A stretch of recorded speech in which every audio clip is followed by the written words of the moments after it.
Yes, people, what is going on? I hope you guys are good and well. Welcome to the Peter on Pole podcast. You're here yet again. And if you are here with me, guess what, people? You're in pole position. I am your host, Peter on Pole. We're going to be discussing all things Formula One. And people, breaking news today, Madrid Grand Prix is set to take place from 2026. Guys, I can't lie. I'm pumped.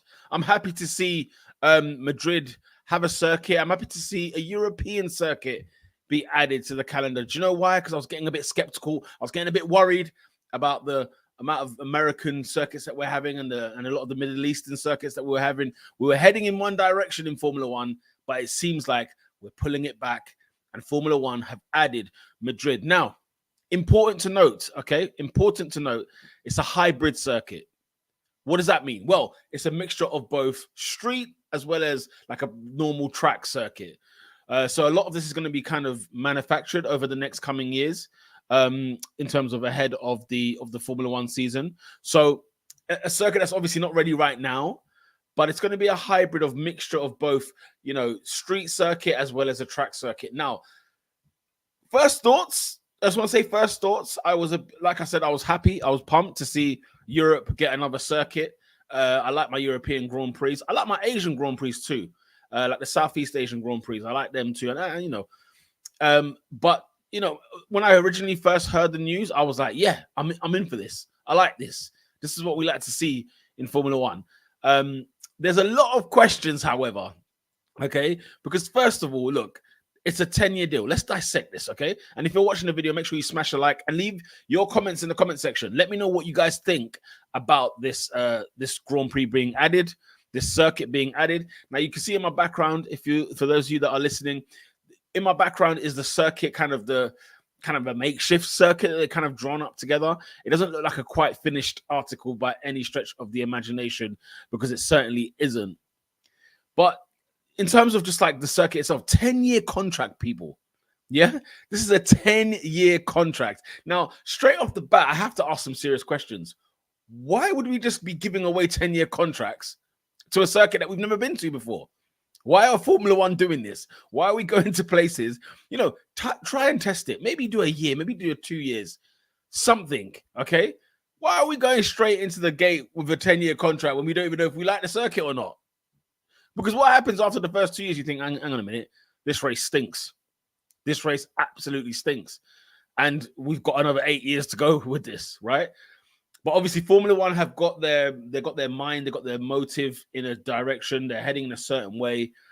And a lot of it, Ted Kravitz on Sky Sports News, Sky Sports F1 mentioned the fact that Formula One is very much based on a sort of city center type of vibe. They like the city destination. Now, city center is interesting because this Madrid circuit is actually taking place 16 kilometers from the city center. Now, 16 kilometers, you might think, okay, that's not too bad, because Barcelona, of course, Catalonia, that circuit is about half an hour sort of distance from the city center itself. And apparently it's not the easiest to get to. I've never been, but I would love to go to Barcelona for a Grand Prix, that's for sure. But Madrid having this one is a bit more central, but again, it's not in the actual city itself, the city center, itself. It's in the outskirts sort of Madrid. It's like near the end of Madrid. And it's going to be taking place sort of near the exhibition center, if I can get my words out. Exhibition center. So it's going to be that sort of half street and then half track, but it's not quite street and it's maybe not quite track. The influence, people, this is where you should be getting concerned, okay? The influence is from the Miami Grand Prix. The Miami Grand Prix is the influence for this circuit. I'm telling you guys, I can see if you lot get a bit twitchy and you're a bit worried. Okay, I can understand if you're twitchy and worried because, yeah, who wants to have Miami as the influence? The Miami Grand Prix, people, let's have it right. It's failed. It's flattered to deceive. It's actually failed in its first 2 years.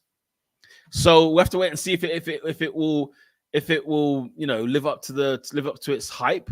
But I don't see it actually happening. I don't actually see that happening. But yeah, what else is happening here with the Spanish Grand Prix? Well, not even Spanish Grand Prix. Barcelona, people, have a contract until 2026. So what could be quite interesting is Barcelona have their circuit in 26, and so too Madrid have their circuit at the start of 26. We could have 2 Grand Prix in Spain. We will have 2 Grand Prix in Spain. and the battle and the rivalry between Barcelona and the rest of Spain, especially Madrid, can live even in sports like Formula One. We've got it in football, we've got it in basketball, we've got it elsewhere. Okay, even politically in Spain and Catalonia, there is it's rife. Okay, now to have it in Formula One, I'm excited about that. A bit of spice, a bit of a bit of needle to the Grand Prix weekends, and Madrid will want to top whatever Barcelona has done, and vice versa. Barcelona will want to top whatever Madrid has done. So this could be very, very interesting. But yeah, as I say, the 10-year deal that Madrid are getting, very, very, very strange. Shout out to Jay Starship. Hope you're good. I hope you're well. Let me know your thoughts on this, on the Madrid circuit from 2026, 10-year contract.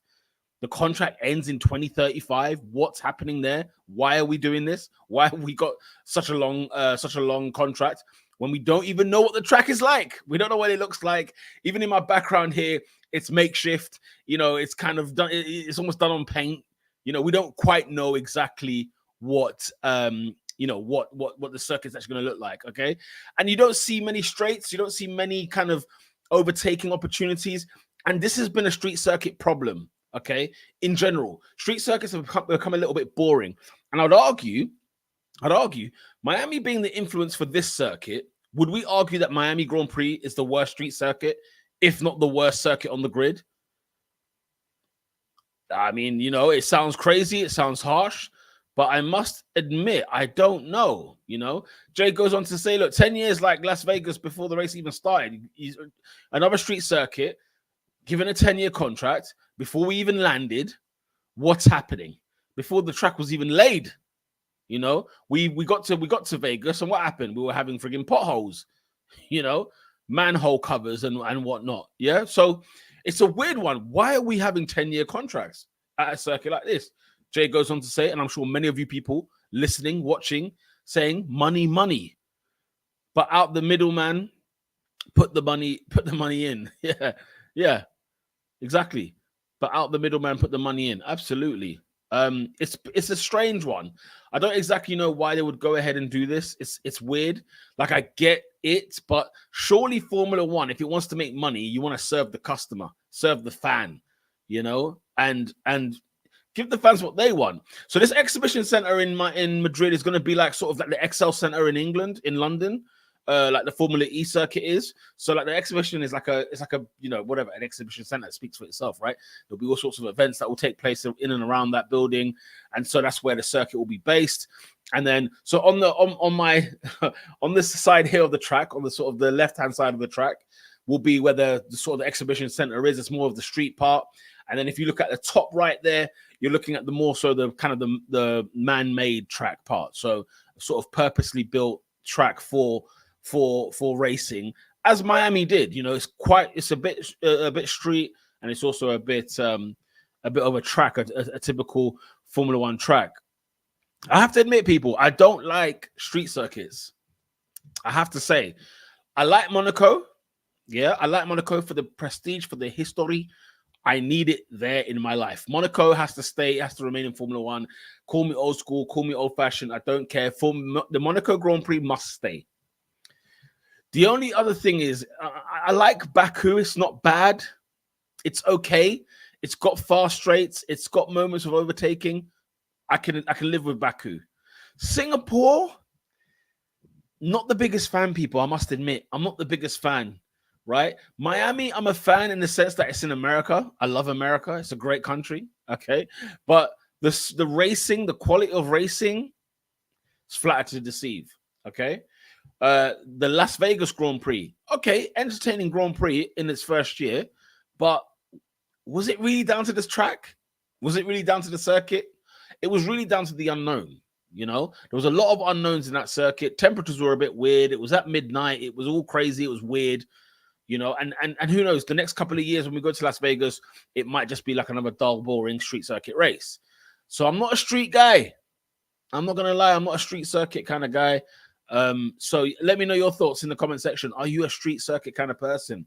And so for me, who is like, I don't necessarily like street circuit. They've made us a hybrid circuit. So does it mean that, I might like it in the end because it's going to be a bit of a mixture? I might do. I'm not entirely sure. I might do.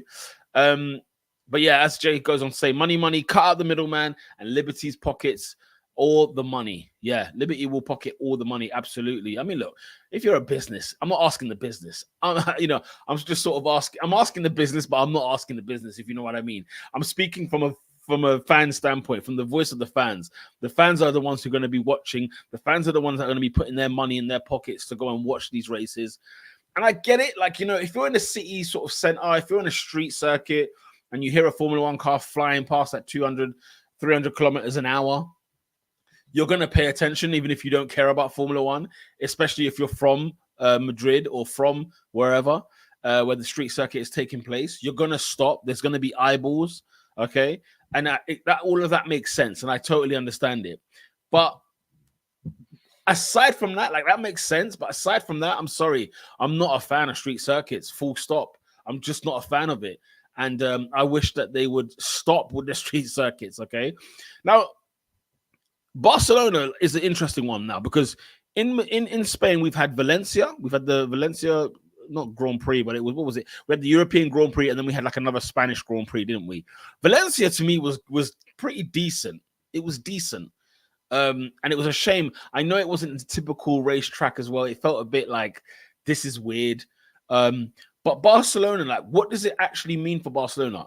Listen, unpopular opinion, I like Barcelona circuit. Do you know why? It's a traditional Formula One track. It's got heritage. It's been there for years. It's been our practice sessions. It's been our winter testing.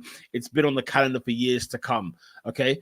I think what's happened is, and we've had quality racing. Let's not get it twisted. We've had quality racing in Spain, in Barcelona, in Catalonia, more specifically, for all you Catalans out there. The problem has been, as time has gone on, the problem with new regulations in Formula One as time has gone on is that we sort of, the cars outgrow the circuit, and then the cars become too big. Hey, by the way, new regulation change after 2026, maybe like whatever the next regs are, whether it's like 2030 or whatever. Can we make the car smaller again, please? Can we have smaller, narrower cars so that Catalonia is not sort of penalized or handicapped because the cars are too big now for people to overtake? It's a great circuit. Catalonia is a great circuit, okay? When you play it on your PlayStation or on your Xbox or wherever it is you play, it's a great circuit to drive in. So we need to sort that out, okay? We need to, sort that mess out. Catalonia should not go, and people should not start dissing Catalonia and calling it boring racing, because it's not because of the track. It's because the cars have evolved and it's become a bit too big. And you might say, oh, well, that's outdating the track, right? Yes, I get that argument, but rather than having to change the track, let's change the cars. We change them all the time anyway. So, yeah, I hope Barcelona extends its contract. I don't want to see Barcelona go. I'm not trying to trade Barcelona for Madrid. That I'm not trying to do. Okay, so yeah, I don't know. It's a bit of a weird one. What does this mean for the calendar? The 2020. Now check this, right, guys. We've got 24 races in 2024. Okay, good number, good ring to it, right? And 24 races is outrageous, by the way. It's outrageous.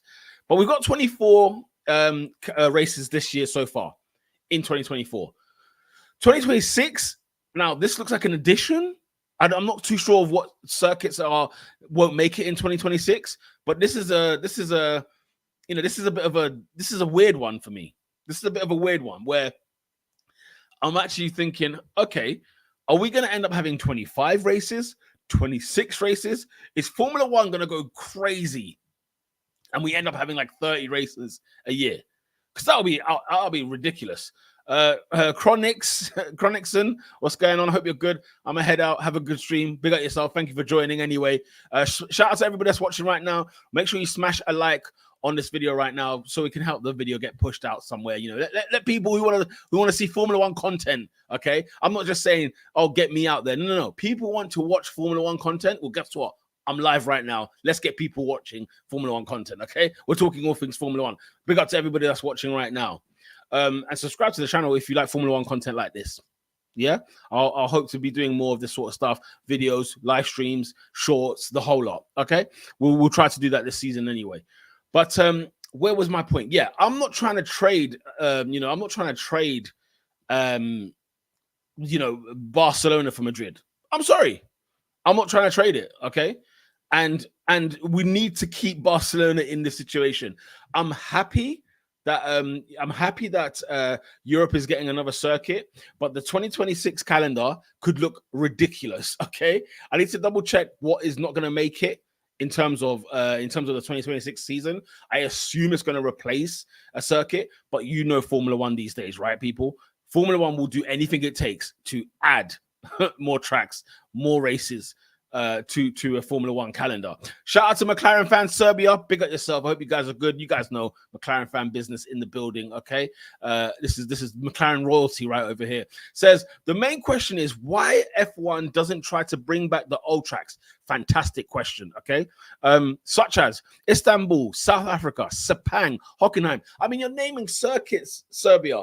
You're naming circuits that are just they warm my heart right there. Istanbul Park, okay, the Turkish Grand Prix, delicious, great venue, great racing. Where we had it last, even during the pandemic, when it came to save us from our boredom, and we had an epic Turkish Grand Prix, if people remember. Okay, Sepang, one of my favorite tracks of all time. I do not understand it. I mentioned earlier, by the way, that this new Madrid circuit, you don't really see much straights. I mean, you got a little thing here, but I think that's a start-finish line. Where is it? There you go. It's a start-finish line, but it's not really saying much. Sepang, you have the long straights where you get into that hard first corner, like a hairpin corner, the overtaking, the possibilities, the torrential rain, the downpour.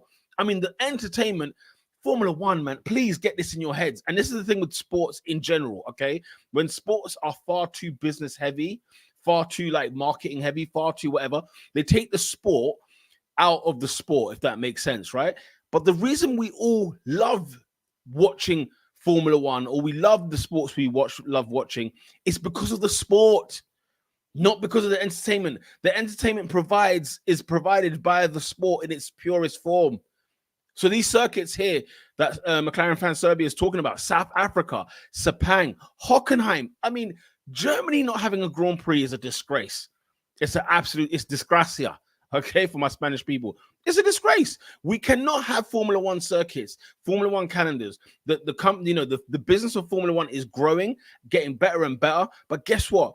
You're depriving people of such circuits. Hockenheim, Istanbul, Sepang. I get it. It's a money thing. It's a business thing. If Barcelona, for example, could stack up the money or wherever, but I tell you what, you will never lose Monza. Not in a month of Sundays will you ever lose Monza, because if you start killing circuits like Monza, like Canada, places like that, that you're going to lose the sport. You're going to lose it. If you give us the product, the people will follow. This idea of trying to chase the entertainer, chase the entertainment, chase the people that have, I don't know, short-term span, chase the people who are looking for the glitz and glamour. Formula One is funny because it's the most popular it's ever been right now, but it's certainly not at its best. We've seen Formula One be better than where it is right now. And to your point, McLaren fan Serbia, mate, absolutely. We need to have these circuits back. It's frustrating to see that these circuits are not here. What makes Formula One special was not the entertainment value. It's like chasing the entertainment. If you chase the sport, the entertainment will come. It's as simple as that. It's as simple as that. But yeah, they were saying on F1.com, the Formula One website, Formula1.com, they were saying that they made 24 track models of this circuit. Now, guys, this circuit doesn't look amazing. You know what I'm saying? Look at it. It doesn't look amazing. It's a street circuit, hybrid circuit. First appeal. It's not really grabbing the eyes. Now, listen, I want to briefly say this. I am always open to seeing how, when something like when Las Vegas Grand Prix came, I said, hey, I'm all in. Give it to me. Come on, America. You're good at this sort of stuff. You're good at putting on a show. Give it to me. Right? I sat there and I drank it all in. And guess what, Madrid? When it's your time, I'll be asking you, give it to me. I want to see what you've got. I want hit me hard, Madrid, okay? With all the Formula One shenanigans you can pull out. So that's what I'm waiting for that. Let's be very clear. But this idea that there were 24 different models and different things, this doesn't look the greatest. Okay? So what were the other 24 models looking like? What were we seeing with these models then? If it was This is, is this the final product? If this is the best, what on earth were the other 24 track models? Are you with me, people? It doesn't really make sense. So I'm very, very, I'm very, very skeptical about the Madrid Grand Prix. Guys, leave your comments in the comment section. You got any questions in the chat? Make sure you put them in there. Why? Because I will read every single one of them out. I promise that to you. Okay? I will promise to read every single one of those out. So let me know your thoughts. But listen, we've got 2 Spanish drivers on the Formula One grid. Okay? At the time of recording, anyway. Carlos Sainz and, of course, Fernando Alonso. Now, Fernando Alonso is not necessarily he's not from Madrid, he's not from Barcelona, I think he's from Oviedo, but I know that he's like a Real Madrid fan. I know Carlos Sainz, Real Madrid fan as well. This is in football terms. So this will be good for Madrid. It will be good for the drivers. They will be, the atmosphere could be very, very raw. It could be very, very good. In Spain, they've got a very good fan base across their sports. They've got very, very good atmosphere across their sports. And we might see an amazing atmosphere in Madrid, right? In Madrid. And even in Barcelona, now that Madrid is going to be arriving, right? Barcelona have got 2 years to get themselves into gear. They've got 2 years to get themselves into gear. But to have Fernando Alonso and Carlos Sainz drivers right now, and hopefully will be the drivers as well in Formula One come 2026, it will be epic. It will be good. It'll be great to see. There's nothing like a driver winning his home Grand Prix. There's nothing like it. It doesn't matter what team you're from, what team you support, or what driver you support. When you see the home guy win his home Grand Prix, it's epic. It's scenes of glorious emotion. So I'm looking forward to seeing that indeed. That brings me on. I mentioned Carlos Sainz. It brings me on to this next story, people. Have you seen this? By the way, this is taken from planetf1.com. Helmut Marko claims Carlos Sainz was unlucky to have Max Verstappen as a teammate at Toro Rosso. And I want to show you the article. So we're gonna dive right in to this article here, because it really kind of triggered me a little bit. It really did trigger me a little bit, where I was a bit like, okay, what do we think of Carlos Sainz's career thus far, people? What do we think? Do we think Carlos Sainz has overachieved, underachieved? Is he just about right? Where do you guys stand with a Carlos Sainz in Formula One? It's interesting to know. This is from planetf1.com. The unlucky driver who fell short in Red Bull's clear driver choice. Okay, shout out to Michelle Foster who made this article. I want to scroll down. Let's there we go. Lovely jubbly. So let's have a little read. Right, Helmut Marko reckons Carlos Sainz was unlucky to have Max Verstappen as his Toro Rosso teammate, as Red Bull could only keep one of them given their toxic relationship. Okay, first of all, the relationship between Max Verstappen and Carlos Sainz. I mean, if you look at it now, it doesn't exist one bit, okay? And they went with Max Verstappen. Listen, fair enough, right? Max Verstappen, quality driver. I remember seeing this driver at 16 years of age, 17 years of age, thinking, holy smokes, this guy is bloody good, right? Little did we know that he was going to become a 3-time world champion within years. But although he's been here for a long time, when you consider, I think he's been here, 8 years, 9 years? He's been here actually quite a long time for a driver who is still very, very young, but has done and has done quite a bit in Formula One. He's still pretty young. Anyway, today, the 26-year-old is a triple world champion with 54 wins on the board, while Sainz has only managed 2 Grand Prix wins. See, this is crazy. So the picture is simply this, right? You've got Carlos Sainz, you've got Max Verstappen, who are elite talents coming up, young talent, ready to burst into the scene of Formula One. They're driving for Red Bull's junior team in Toro Rosso, and you've got Max Verstappen, who is clearly good. You've got Carlos Sainz, also very, very good, very, very talented drivers. One of them, however, is a 3-time world champion with 54 wins, okay, whilst the other has just 2 Grand Prix. Okay, let's see look at the contrast of careers, between those two. It's actually quite sad. Okay, Sainz and Verstappen have joined Red Bull's junior team known as Toro Rosso in 2015, but it was a contentious relationship, not helped by their fathers, Carlos Sainz Sr. and Jos Verstappen, pushing their interests in the background. Yeah, of course they're going to get involved. They're going to muck things up a little bit. You know what I mean? Stay out of it. Helmut Marko says it was clear what we should do. Amidst ignored team orders, the growing rivalry was cut short when Red Bull made the call to promote Verstappen to the senior team and 4 races into the second season on the grid. Okay, obviously the situation, I think, was it with Daniel Kvyat at the time, wasn't necessarily doing too well, kept crashing into that Red Bull. I mean, 4 races in, I think they gave him like a year and 4 races, and then see you later, mate. He has since gone on to achieve huge success with 54 Grand Prix wins, 3 drivers' championships, and numerous records. That's regarding Mr. Max Verstappen. Sainz, who left Toro Rosso to join Renault in 2017 before moving to McLaren and now Ferrari, has just got 2 wins to his name. Marko reckons it could still be a different story for the Spaniard had he not been up against Verstappen in his early days. What do we think about this comment? Would Sainz's career been different had he not been with Max Verstappen as a teammate at Toro Rosso? Could it have been that? Look at this Don over here. Shout out to Alex, the Oracle. You don't know what's going on. Hope you're good, Alex. Hope you're doing well. Hope you're living life on the good side, okay? My McLaren people. We're looking good this winter, people. We're looking good this winter. But we're not talking about McLaren right now. We're talking about Helmut Marko's conversation here. His comments about, his story. The story of Carlos Sainz could have been a lot different had Verstappen not been his teammate in the early days. He goes on to say, and quotes, Sainz is without a doubt a great driver. He was almost on par with Max in Toro Rosso, he told Marko. The bad thing for him, all right, let's have a little scroll here. Oh, there we go.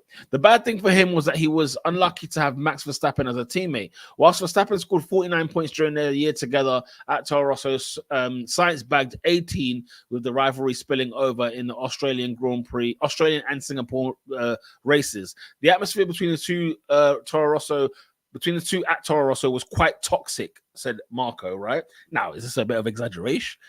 Who knows, right? The atmosphere between the two was quite toxic. With the configurations we had then, I didn't see a way to keep him with us. So Carlos went through Renault, McLaren, and then ended up at Ferrari.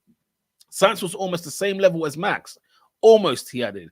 But when we had to choose between Max and Carlos, it was clear what we should do, okay? Marko was quick to highlight his former driver's strengths and revealed the Spaniard was quicker than Red Bull's 4-time world champion Sebastian Vettel. Holy smokes! Look at the way Mr. Helmut Marko, man. He loves it. He loves it. He loves the line. He loves the story. He likes to, tell people, look, let's not get this twisted. This guy was quick. He was even faster than Vettel in the fast corners during his first test with the team. So maybe he's coming with facts. You kind of read this and you think, is this him trying to grab headlines? Or is there something in this? Is there something with this? Leave your comments in the comment section. We'll get into those as well as we continue to read on here. For a long time, he lived in the shadow of his father, he said. He was unfairly burdened with the image of being the spoiled son of a racing driver, while on the contrary, Sainz had to constantly fight to get ahead. He was very fast in the junior categories. In his F1 test at Silverstone, from the beginning, he was slightly faster and in the fast corners than Sebastian Vettel, who at the time was our reference. Yeah, makes sense, of course, 4-time world champion. Shout out to the on-track Grand Prix people. And that's the end of the article. Thank you very much. Okay, so what do you guys think, man? I mean, what do you think of those comments there by Mr. Helmut Marko? Sainz's career could have been very, very different. And he says, look, he was close. He was close to Max Verstappen in that time at Toro Rosso. But when it came to time to decide, because at the end of the day, there comes a moment where you have to make that judgment call and say, look, I think when Red Bull were going through that situation with Kvyat, they could have decided to bring in either Carlos Sainz or bring in Max Verstappen. They bring in Max, more points than Carlos. And yeah, it's actually quite an interesting way to look at it. The Oracle goes on to say depends on who he's with rather than Max. So like it depends who Carlos Sainz has instead of Max, because Max is far from the only driver better than Sainz. Well, that's an interesting one. Is he not the only driver better than Sainz, especially at the time, like when they were both young in Toro Rosso? How, Marco is saying that he was faster than Vettel on the fast corners, which is very important. And it was their reference point. Of course it was, because he's a 4-time world champion, right? It's an interesting one. Oracle goes on to say, the Oracle.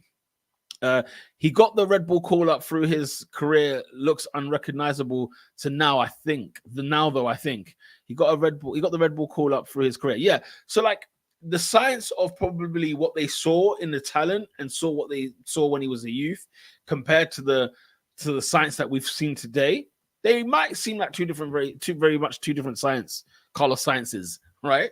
And Helmut Marko would probably have a good idea of what kind of driver Carlos Sainz was at the beginning. It might be a case of, this is a person that we should have given full reins to. It's just that the guy who his teammate was Max Verstappen. Had it been, the likes of, say, a Charles Leclerc or even like a Daniel Kvyat, a Daniel Ricciardo, Checo Perez, I guess. I'm just trying to think of like, Alex Albon's, maybe Yuki Tsunoda's of the time of when it was all happening. Would we see a much more improved Carlos Sainz? Because Carlos Sainz is weird, because it's a weird one, because of course I agree with the whole, he had the pressure with being the son of Carlos Sainz Sr., who 2-time World Rally champion, an absolute beast, right? An absolute beast, a monster on the track, right, in rally. And then he's got his son who wants to get into Formula One, and he's done very well to get into, even to get into Toro Rosso. You're one of 20 of the best drivers in the world. So you've done a great job to get in there. Then to try and fight against Max, it's like, of all people he needed to go up against was Max. And Max was just a freak. It's just a freak at 17. He's there driving Formula One cars. It's freakish behavior. This is not something you come across every year. We don't get it. You get this once, not even in a generation. You get this once in maybe 2, 3, or 4 generations. It's bizarre, Of course, 4-time Dakar winner as of 3 days ago. Big up to senior. You know what I'm saying? Senor Carlos Sainz, man. Big up to him, man. Of course. But it goes to show that, what, maybe this could have been so different. Carlos Sainz's career could have been so different. This, when you put into contrast one of those 2 Toro Rosso drivers, bear in mind, we're close in terms of talent, we're close in terms of racing craft, pace, whatever you want to call it. One of them has 54 wins and 3 world titles, and the other one has 2 race wins. It's sad because these are people who should be way closer than what they are. And maybe people, and maybe if it's a case of, if it's like the guy who has Lewis Hamilton as a teammate over the years. Lewis Hamilton was absolutely killing drivers, and even in his debut, like he gave Fernando Alonso in that McLaren a run for his money, a run for his money, and that was a 2-time world champion at that time, fresh 2-time world champion, and yet Fernando Alonso is still a 2-time world champion today, all these years later. So it goes to show, like, what? It could be so different for you in Formula One. Just like in any walk of life, any career, it could be so different.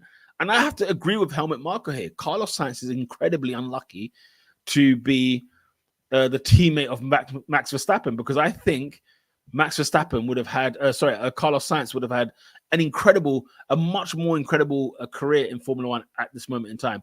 He's still got a lot of time, Carlos Sainz. It's not over yet. The chapter isn't finished, but imagine him in that Red Bull car of today. It could have been his. Alex goes on to say, this we'll wrap up here. Alex goes on to say, yes, Sainz has at least double-digit wins had he had been able to get to Red Bull. Yeah, he would have at least double digits. No doubt about that. No doubt about that whatsoever. Big up to everybody that's watched here today. If you like Formula One content like this, make sure you smash a like on the video and make sure you subscribe to the channel if you like Formula One content like this. There'll be live streams, there'll be videos, there'll be podcasting, there'll be shorts, there'll be the lot, okay? And also make sure you follow me at McLaren Fan TV on Twitter, on X, as well as on the Instagram, on YouTube as well. Subscribe, as well as Peter on Sports on X / Twitter, and also Peter on Pole on YouTube, Instagram, and TikTok. Until next time, people, we'll be out. Tomorrow, I'll be back doing another live stream. We'll be talking about what to look forward to in the 2024 season, Grand Prix wise, Formula One wise. So make sure you do check us out there. And yeah, check us out on all the socials. Until next time, thank you very much for joining me. If you join me and you know what your name is, you are on pole. Replace my name with your name. Alex, the Oracle, is on pole. Okay, for example. Yeah, big up to the McLaren fan Serbia on pole. J Starship on pole. Corrickson, I think that's how it's pronounced. You're on pole. Okay, big up to everybody that's been watching today. Thank you very much for joining me. I'll be back again live tomorrow. Until then, peace. Lights out.